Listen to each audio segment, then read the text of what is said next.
Hello সবাইকে, আমি সাথে আছি রুহি। কিছু রাস্তা যেগুলো মানুষের জীবনকে নতুন রূপ দেয়, কিন্তু এই রাস্তাটি শেষ করে দিয়েছে অনেক মানুষের জীবন। এখন আমরা পাকিস্তানের বালতিস্তান গিলগিট অঞ্চলে রয়েছি। আমরা এখানে আসার জন্য অনেক চেষ্টা করেছি, এমনকি আমরা এখানে অনেক মানুষের প্রাণ হারাতেও দেখেছি। প্রথমত, এই রাস্তাটি অত্যন্ত অবহেলিত।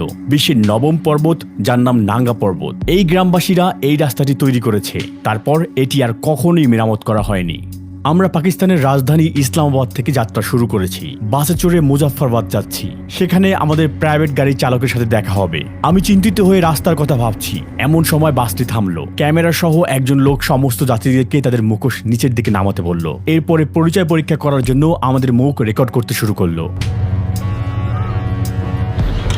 আমরা বিপদসীমার 0 পয়েন্টে পৌঁছালাম। চলুন যাওয়া যাক। এমন একটি যাত্রা যেটা মোটামুটি 12 থেকে 15 ঘন্টার মতো সময় নেবে, আর এই সময়টা শুধুমাত্র গিলগিট স্টার্টিং পয়েন্টে যাওয়ার জন্য। গিলগিটে পৌঁছানোর পর বিশ্বের সবচেয়ে বিপজ্জনক রাস্তা ধরে আমরা ফেয়ারি মিরুতে পৌঁছানোর জন্য প্ল্যান করছি। আর এই যাত্রার জন্য আমাদের মোট সময় লাগতে পারে 24 ঘন্টার মতো।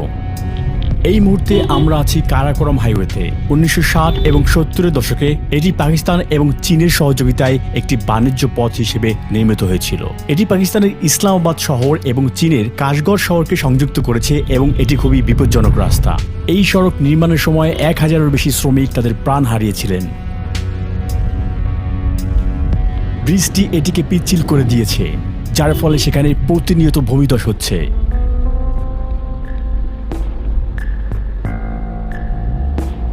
এমনকি যাত্রার শুরুতেই আমরা পিছনে ফিরে যাওয়ার জন্য ইঙ্গিত পেয়েছিলাম।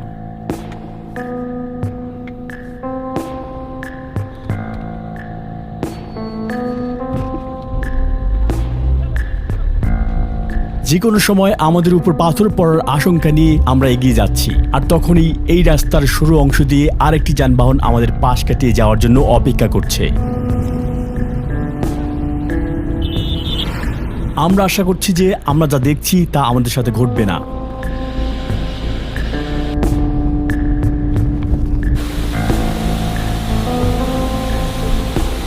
একটা পাথর আমাদের গাড়ির উপরে পড়ল।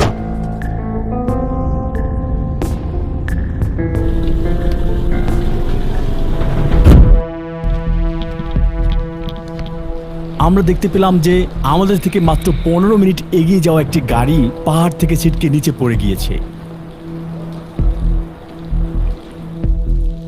একটি অ্যাম্বুলেন্স এইমাত্র এখানে এসেছে।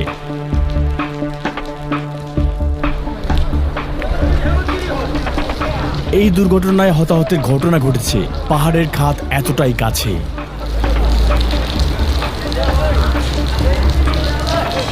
তিনি যে স্থান থেকে ইশারা করছেন সেখান থেকে ওই গাড়িটি পড়ে গিয়েছে, এবং মানুষ তাদের প্রাণ হারিয়েছে।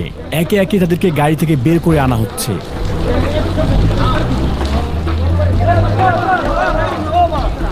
উপর থেকে অনেক পাথর নিচে পড়ছে। আপনি যে পয়েন্টগুলো দেখতে পাবেন সেখানে পাথরগুলো ইস্পাতের বাঁধের উপর পড়েছিল। এখানে দাঁড়িয়েও অনেকটা ঝুঁকির মধ্যে আছি। যে কোনো সময় একটি পাথর আমাদের উপর পড়তে পারে। আমাদের গাড়ির চাকা মনে হয় ফুটো হয়ে গিয়েছে। এটার ভিতরে একটি লোহা ঢুকে গিয়েছে।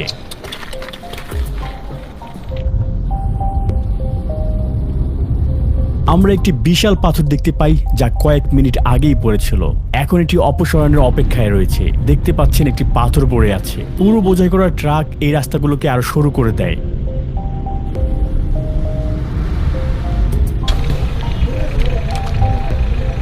গাড়ির সামনের জানালায় একটি পাথর আছড়ে পড়েছিল। পাকিস্তান পাহাড়ে ভরা। বিশ্বের 26,000 ফুট 14টি পাহাড়ের মধ্যে 4টি রয়েছে এই অঞ্চলে। তাদের কাটিয়ে উঠতে ধৈর্য, প্রতিভা এবং ইস্পাতের মতো স্নায়ু প্রয়োজন। ড্রেন না থাকার কারণে এবড়ো থেবড়ো রাস্তা থেকে বন্যা এবং গর্তের পানি নিষ্কাশন হচ্ছে না।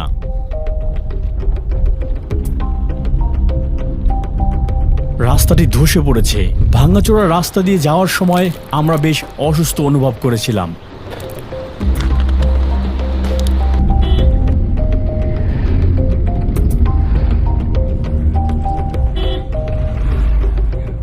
আমাদের গাড়িটি একটি পাংচার হওয়া টায়ার নিয়ে সামনের দিকে এগিয়ে যাচ্ছিল। যেহেতু এটি আর আমরা ঠিক করতে পারছি না, তাই অস্থায়ী সমাধান হিসেবে এর মধ্যে বায়ু পাম্প করে আমরা চলছিলাম। এটি একটি অত্যাচার। আরও একটি ঘটনা, মানুষ 20 মিনিট ধরে খালি হাতে রাস্তাটি ঠিক করার চেষ্টা করছে। আর এই সময়টাতে আমরা প্রার্থনা করছিলাম যাতে পাহাড় থেকে আমাদের গায়ের উপর কোনো পাথর না পড়ে।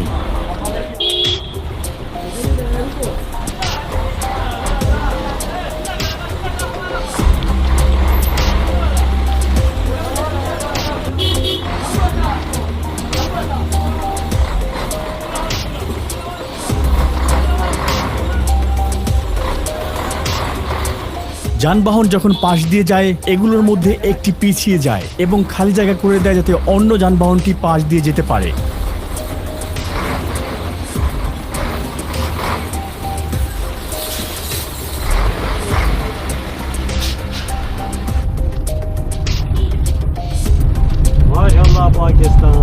আজ আমরা কারাকোরামের তৃতীয় দুর্ঘটনা দেখেছি এবং এখনো আমরা সবচেয়ে বিপজ্জনক অংশে পৌঁছাতে পারিনি। এই সব কিছুই আমাদের ইঙ্গিত করছে যে আমরা জীবনে কতটা ঝুঁকি নিচ্ছি। ভয়ে আমার পেট অসুস্থ হয়ে পড়েছে। বেশি করে নিঃশ্বাস নিন।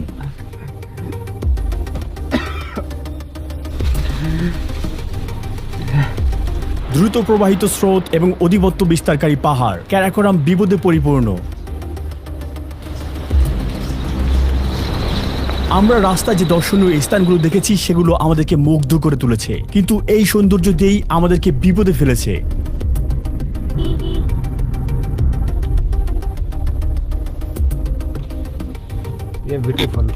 পানি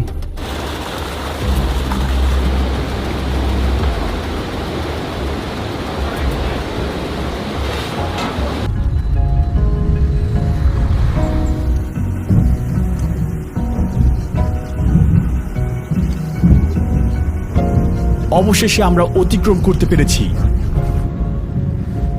এই অভিজ্ঞতা ছাড়া সবচেয়ে বিপজ্জনক রাস্তায় পৌঁছানোর গল্পটি অর্ধেক হয়ে যাবে, কারণ এটি নিজেই সম্পূর্ণ অন্যরকম একটি বিপদ। আমরা দেখেছি মানুষ নিচে পড়ে যাচ্ছে, এইসব সড়কে দুর্ঘটনা ঘটছে, আমরা শূন্যে আছি। অবশেষে সকাল 11টায় যে রাস্তা দিয়ে যাত্রা শুরু করেছিলাম তার শেষ পর্যায়ে চলে এসেছি। সময় এখন রাত 10:53। আসল যাত্রা শুরু হবে রাতের পরে। আমরা ঘুমাবো, এরপরে শক্তি ফিরে পাবো এবং বিশ্বের সবচেয়ে বিপজ্জনক রাস্তায় আবার ছুটবো। আমরা যে হোটেলে থাকবো সেখানে চলে এসেছি। এটি হচ্ছে বাথরুম। আপনি যেমনটি দেখতে পাচ্ছেন সর্বত্রই মাকড়সার জালে ভরা, আর এই জালে অনেক পোকামাকড় আটকে আছে। তারা এখানে একটা মিসওয়াক রেখেছে। এটি হচ্ছে দাঁত পরিষ্কার করার ডাল। মনে হচ্ছে প্রত্যেক অতিথি এই মিসওয়াক ব্যবহার করেছে। এটি একটি জঘন্য বাথরুম। মনে হচ্ছে রাতটি ভালো কাটবে না।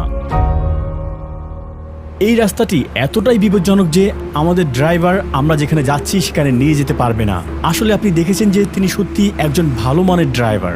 যাই হোক, হয়তো এই রাস্তাটি প্রত্যেক চালকের জন্য নয়। তিনি আমাদের সাথে যাত্রী হিসেবে থাকবেন। এটা কি অনেক বড় সমস্যা? কি আর করা, চলুন ভাগ্য পরীক্ষা করি। আমাদের ক্যামেরাটি এখানে আটকে রাখবো।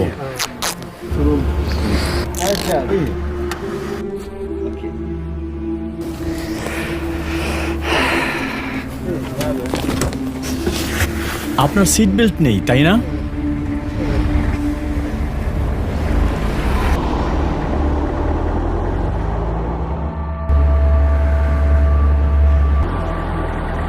আমাদের যাত্রা শুরু হলো। নিরাপত্তা বাধা তুলে নেওয়ার সাথে সাথেই আমাদের শ্বাস আটকে যাচ্ছিল। শ্বাস প্রশ্বাস বেড়ে যাচ্ছে।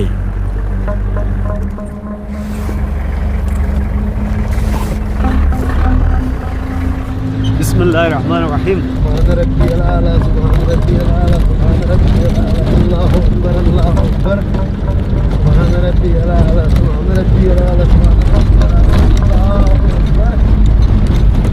যেমনটি আপনি দেখতে পাচ্ছেন, এটা কোনো পিচের রাস্তা নয়, নেই কোনো ইস্পাতের বাঁধ। ভূমিধস বা শিলাপাতের ক্ষেত্রে এর বিরুদ্ধে কোনো সুরক্ষা নেই। আমরা শুধুমাত্র এলোমেলোভাবে যাচ্ছি। কারাকোরাম হাইওয়ে থেকে ফেওরি মেডোসের এই সরু পথটি আমাদের তাতো গ্রামে নিয়ে যাবে। শেষ গন্তব্য হলো ফেওরি মেডোস। স্বর্গ থেকে মেঘের মধ্যে দিয়ে যাওয়া 10,800 ফুট উঁচুতে যাওয়া একটি পথ। এই দৃশ্যটি দেখতে অনেক দুঃসাহসীরাই তাদের প্রাণ হারিয়েছিলেন সড়ক দুর্ঘটনায়।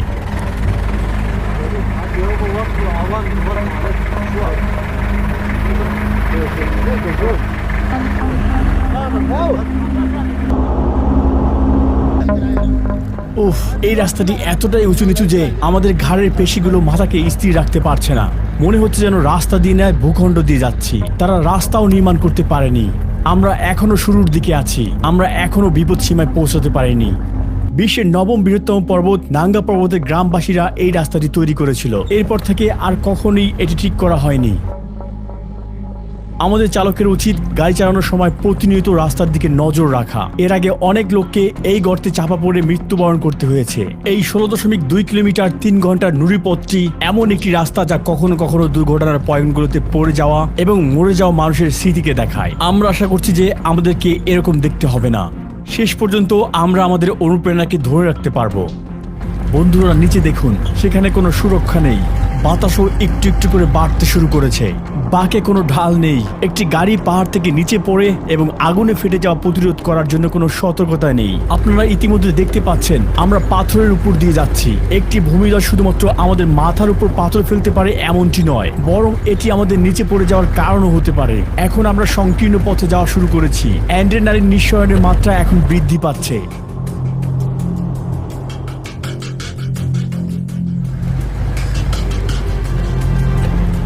বিশ্বের সবচেয়ে ভয়ঙ্কর রাস্তা। আমাদের নিচে খাড়া খাদ। গাড়ি পড়ে গেলে আমরা নিশ্চিতভাবে প্রাণ হারাবো। খুবই ঝুঁকিপূর্ণ, অবিশ্বাস্যভাবে ঝুঁকিপূর্ণ। ওই রাস্তাগুলিকে দেখুন, এটি পাশ থেকে আরো ভয়ঙ্কর দেখাচ্ছে। সেখানেও কোনো সুরক্ষা নেই। একটি ভূমিধস তার পথের সবকিছু মুছে দিয়েছে। আমরা মেঘের মধ্যে আছি। আমরা আরো উপরে উঠব। আসলে আমরা এখনো রাস্তার শুরুতেই আছি। এখানে কোনো ফোনের সিগন্যাল নেই। এখানে আমাদের কিছু হলে কেউ আমাদের কাছে পৌঁছাতে পারবে না। সাহায্য করার কেউ নেই। এই পথটি একটি মারাত্মক পথ। স্থানীয়রা এটিকে কবরের রাস্তা বলে। আমি আশা করি এটি আমাদের কবরের রাস্তা হবে না। আমরা এই পাহাড়টি আরোহণ করেছি। ঝড়ো হাওয়া বইছে এবং বৃষ্টি হচ্ছে। তারা বলছে তুষারপাত শুরু হবে। সত্যি বলতে আমরা একটি প্রাকৃতিক সৌন্দর্যের মধ্যে আছি।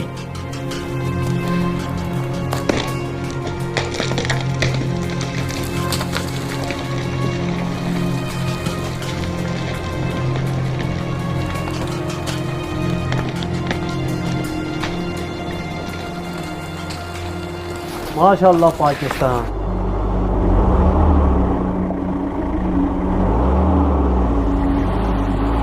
আবহাওয়া আরো খারাপ হয়ে গিয়েছে। আমাদের জিপ রাস্তায় আটকে গিয়েছে।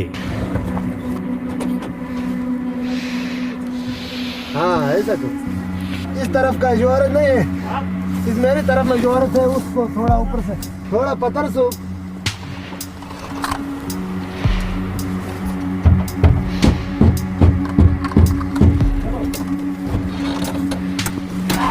हाँ हो जाओ बस।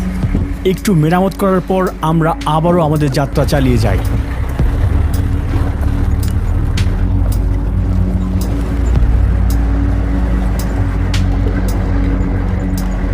বাতাস এবং বৃষ্টি আরো খারাপ হয়েছে, তাই আমাদের আশঙ্কা উপর থেকে পাথর পড়তে পারে। যত তাড়াতাড়ি সম্ভব রাস্তাটি শেষ করতে চাই। এখানে এই মুহূর্তে বেঁচে থাকা প্রতি সেকেন্ডে আপনার শ্বাস আটকে রাখা সমান। যখনই আমরা বাঁক নেই তখনই আমাদের হাতের তালু এবং পায়ের তলায় ঘাম ঝরা শুরু করে। দেখতে না পাওয়া স্থানগুলোতে আপনি এই ধরনের হর্ন শুনতে পাবেন। এই তীক্ষ্ণ বাঁকগুলোতে চালকেরা একে অপরকে সতর্ক করতে এটা ব্যবহার করে। আপনি একটি পাথর পড়া দেখতে পাচ্ছেন। তিনি এটিকে সরিয়ে নিচ্ছেন যাতে রাস্তাটি অবরুদ্ধ না হয়। এটি মোটেও নিরাপদ বলে মনে হচ্ছে না। আমরা কেমন অনুভব করছি তা বোঝানোর জন্য কথাগুলো যথেষ্ট নয়। এমনকি এই ফুটেজগুলো পরিস্থিতিকে ভালোভাবে প্রকাশ করতে পারছে না। এখন আমাদের সরু বাঁক পেরিয়ে যাওয়ার সময়। টায়ারের খুব কাছাকাছি খাদগুলো অবস্থিত এবং আমরা ইচ্ছে করেই চোখ বন্ধ করে রাখছি। যদি কোনো ভুল হয়ে যায়, যেমন 5 সেন্ট গ্যাসকেট পড়ে যায়, তাহলেই সবকিছু শেষ হয়ে যাবে।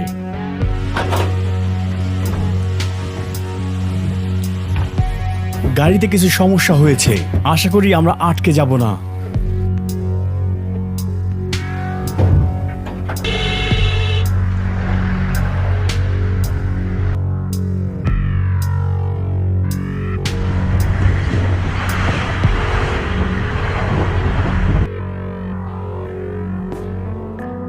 ড্রোনটি অটো পাইলট মোডে চলে গিয়েছিল এবং একটি পাথরের সাথে ধাক্কা খেয়েছে। খারাপ অবস্থা। পাহাড়ের মধ্য দিয়ে যাওয়ার সময় এটি সংকেত বিচ্ছিন্ন হয়ে যায়। যখন এটি সংযোগ হারিয়ে ফেলে, এটি নিজ জায়গায় ফিরে আসার মুডে চলে আসে। কিন্তু ওই সময়ে ওই উচ্চতায় এটি নিজেকে সামঞ্জস্য করতে পারেনি। এটি যে পয়েন্টে থাকা উচিত সেখানে ওঠেনি। সোজা যাওয়ার সময় এটি পাহাড়গুলোকে আঘাত করেছিল। কিন্তু অন্তত আমরা এর ভিতরে রেকর্ডিংটা করতে পেরেছি। আপাতত আমরা বেঁচে আছি, এটাই অনেক কিছু। পুরো যাত্রায় আমরা এই গাড়িতে অনেক সমস্যার সম্মুখীন হয়েছি। চলার সময় প্রতিটি উঁচু নিচু রাস্তায় আমরা আঘাত পেয়েছি। মাঝে মাঝে রাস্তা এতটা শুরু হয়ে যায় যে আমরা যেতে পারবো কিনা তা পরীক্ষা করার জন্য আমাদেরকে জিপ থেকে নিচে নামতে হয়। দেখুন, উপর থেকে কিছু একটা পড়তে পারে যেটা আপনারা দেখছেন। আমরা যত তাড়াতাড়ি সম্ভব এই যাত্রাটি শেষ করতে চাই। আমরা আর পিছনে ফিরে যেতে পারবো না। উল্টো বাঁকের জন্য যথেষ্ট জায়গা নেই। প্রাকৃতিক সৌন্দর্য দেখুন, এই গাছটি দেখুন, এটি আড়াআড়ি ভাবে বেড়ে উঠেছে। পাথরগুলো খুবই পিচ্ছিল, পুরোপুরিভাবে ভিজে গিয়েছে। উপর থেকে পাথর পড়ার কারণে এই সেতুটি বাঁকা হয়ে গিয়েছে। যেহেতু এটি ব্যবহার করা সম্ভব হচ্ছে না, তাই আমরা সরু মোড় ঘুরে যাব। আমি তাদেরকে থামতে বলেছিলাম, কিন্তু তারা চায় না আমরা এখানে থামি, কারণ উপর থেকে পাথর পড়ার একটা ঝুঁকি রয়েছে। এই মুহূর্তে জিপটি সামনে এগিয়ে যাওয়ার জন্য যথেষ্ট জায়গা নেই, তাই বাকি পথটা আমরা পায়ে হেঁটেই যাত্রা শুরু করব। বাইরে অনেক ঠান্ডা। ফেরি মেডো এইদিকে। ফেয়ারি মেডয় চিনগান্তা রাস্তা এখান থেকে। Hian. এটা গরম হয়ে যাও খড়া হয়ে যাও। কিন্তু আজকে বৃহস্পতির দিন, তুমি জানো পাহাড়ের নিকটিয়ে রাস্তায় আছে, জানো চট চট পাথর আছে, পড়ছে। এই তাতো গ্রামে বহুদিন ধরে মানুষ বসবাস করে আসছে। এখানে সেই পুরনো সভ্যতার নাতি নাতনিরা বসবাস করছে। এই গ্রামের পরে আর কোনো বসতি নেই। আমরা আনুমানিক 3 ঘন্টা ধরে হাঁটবো এবং আমরা এই পাহাড়ি পথ পাড়ি দেব। এই পাহাড়ি পথে হয়তো আমরা অনেক ছাগল দেখতে পাবো।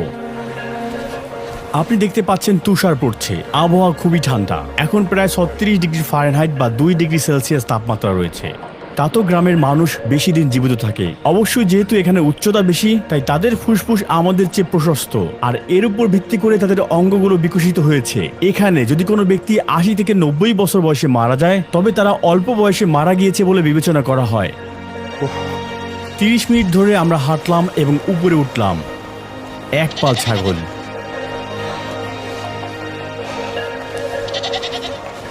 এরা খুব শক্তিশালী প্রাণী। মাঝে মাঝে এখানে ভাল্লুকও দেখা যায়, কিন্তু প্রতি বছর তাদের সংখ্যা কমছে। আমরা আসলে তাদের আবাসস্থল সংকুচিত করছি। ভাই, কত খরচ হবে? 3000. 2000। दोनों का 2 एक बंदे का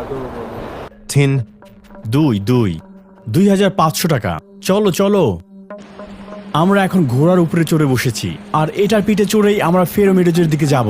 আমরা এই ঘোড়াটির জন্য ওই ছেলেদেরকে 5000 রুপি দিয়েছিলাম, যা প্রায় $67 সমান। আমরা এই ঘোড়ার সাহায্যে ফেরোমেডোজ এবং ফিরে যাওয়ার পথ ভ্রমণ করব। যদি ঘোড়াগুলো আমাদের সাথে অস্বস্তি বোধ করে, তাহলে আমাদের পাহাড় থেকে পড়ে যাওয়ার এটি একটি কারণ হতে পারে। এটি দ্রুত যাচ্ছিল। দেখুন, এই ক্ষেত্রে এটি নিজে থেকেই পথ পাড়ি দিতে থাকে, এটি নিজে থেকে হাঁটতে থাকে। যদি লোকটি এটি না ধরে থাকে, তবেও এটি যেতে পারে। যদি ঘোড়াটির একটি পা গর্তে যায় বা একটু ভুল পদক্ষেপ নিয়ে থাকে, তাহলে আমরা সম্পূর্ণভাবে নিচে পড়ে যাব। এখানে দেখুন, সামান্য ভুল মানে মৃত্যু।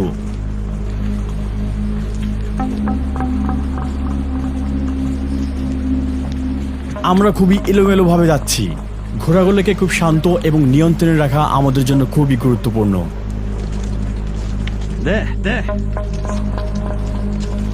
যেহেতু আমি ঘোড়ার উপরে স্থির অবস্থায় আছি, এখন আমরা আগের চেয়ে বেশি ঠান্ডা অনুভব করছি। আমাদের ঘোড়া বিশ্রাম নিচ্ছে। কেমন লাগছে আপনার? আমার আঙ্গুলের দাগগুলো সম্পূর্ণভাবে আসাদ। এখন আমি ক্যামেরা কালু অ্যাপ বন্ধ করছি, তখন আমি আমার আঙ্গুলগুলো অনুভব করতে পারছি না। এই মুহূর্তে আমরা সবচেয়ে বেশি উচ্চতার কাছাকাছি চলে এসেছি। আমাদের আর মাত্র 30 মিনিটের মতো দূরত্ব বাকি আছে। রাস্তা আরো খাড়া হয়ে উঠেছে। আপনি যদি এই রাস্তায় আরোহণ করতে চান, তাহলে আপনার প্রচুর সাহস থাকা জরুরি। এখানটা বেশি ভয়ঙ্কর।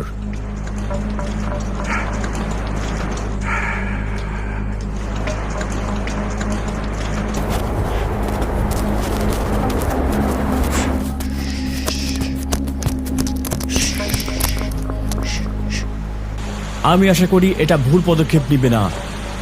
এই রাস্তাগুলো আমরা দৃশ্যের জন্য নিয়েছিলাম। আমাদের প্রায় 24 ঘন্টা সময় ব্যয় করতে হয়েছিল। এটা কিছু দুঃসাহসিকদের পুরো জীবন কেড়ে নিয়েছিল।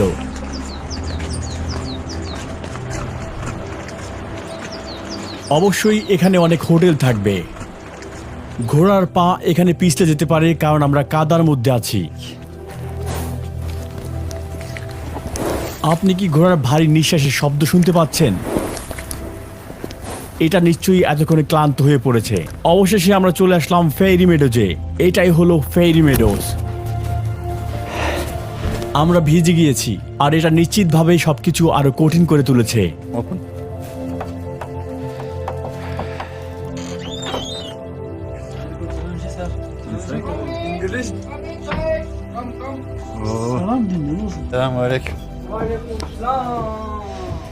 এখানে 20 অনেক ধন্যবাদ ভাই। আমরা ভিন্ন রকম একটি জায়গায় আছি। গরম বেতে তারা ভিতরে কিছু জায়গা খুলে দিয়েছে। আপনার নাম কি? আমরা নিজেদের শুকিয়ে নিব, এরপরে আমাদের যাত্রা শুরু করব। আঙ্গুরগুলো প্রায় অসাড় হয়ে গিয়েছে। তারা আমাকে চা দিল। শরীরের মতো ভিতরটা কিছুটা উষ্ণ হতে শুরু করবে।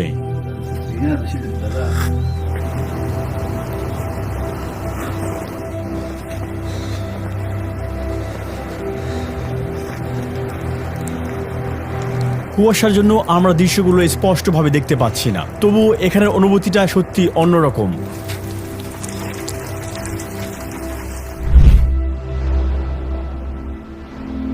এই ভিন্ন রকম জায়গাটি দেখতে আমাদের লাও শহর থেকে রাজধানী ইসলামাবাদে 5 ঘন্টার বাস যাত্রা। ইসলামাবাদ থেকে গিলগিট অঞ্চলে 12 ঘন্টার একটি বিপজ্জনক গাড়ি ভ্রমণ। সেখান থেকে বিশ্বের সবচেয়ে বিপজ্জনক রাস্তায় 3 ঘন্টার জিপ অভিযান। এছাড়াও 30 মিনিটের ক্লান্তিকর হাঁটা এবং অবশেষে 2 ঘন্টার ঘোড়ার পিঠে আরোহণ করেছি। অবশেষে আমরা লক্ষ্যে পৌঁছেছি ফেরি মেডোজ। এই ভিডিওর জন্য আমরা একটি গোপ্রো, 2টি ক্যামেরা, 6টি লেন্স এবং একটি ড্রোন ব্যবহার করেছি। রাস্তায় আমাদের ড্রোনটি টুকরো টুকরো হয়ে গিয়েছিল। ভ্রমণ খরচ এবং আমরা যে সমস্যার সম্মুখীন হয়েছিলাম তার পাশাপাশি ভিডিওটি বানাতে, এডিটিং এবং অ্যানিমেশন প্রক্রিয়া সম্পূর্ণ করতে আমাদের অনেক প্রচেষ্টা ব্যয় করতে হয়েছে। এই প্রকল্পটি সম্পূর্ণ করতে আমাদের প্রায় 1 মাস সময় লেগেছে। অবশেষে আমরা চূড়ান্ত শীর্ষে পৌঁছেছি। এখানকার প্রাকৃতিক সত্যিই সুন্দর। পাকিস্তান ভিন্ন রকম একটি দেশ। এখানে সমগ্র বিশ্বের সবচেয়ে সুন্দর প্রাকৃতিক দৃশ্যগুলো রয়েছে। তারা ছিল খুবই বন্ধুত্ব পরায়ণ। ভিডিওটি দেখার জন্য ধন্যবাদ জানাচ্ছি। আমি রুহি। আমি একজন স্বাধীন তথ্যচিত্র নির্মাতা। আমি এবং আমার দল আপনাকে মূল্যবান তথ্য দিতে সারা বিশ্বে ভ্রমণ চালিয়ে যাব। আপনি চাইলে আমাকে এবং আমার দলকে সাহায্য করতে পারেন। আপনি যদি আমাকে এবং আমার দলকে ভ্রমণ খরচ দিয়ে সহায়তা করতে চান তাহলে আমাদের ডিসক্রিপশন বক্সে থাকা লিঙ্কটি ক্লিক করে আমাদেরকে সাহায্য করতে পারেন। আশা করি আমাদের ভিডিওগুলি আপনাদের ভালো লাগবে। ভিডিওটি ভালো লাগলে অবশ্যই আমাদের চ্যানেলটি সাবস্ক্রাইব করতে ভুলবেন না। ভিডিওটি দেখার জন্য এবং আমাদের সাপোর্ট করার জন্য আপনাকে অনেক ধন্যবাদ। আমি রুহি ছিলাম আপনাদের সাথে।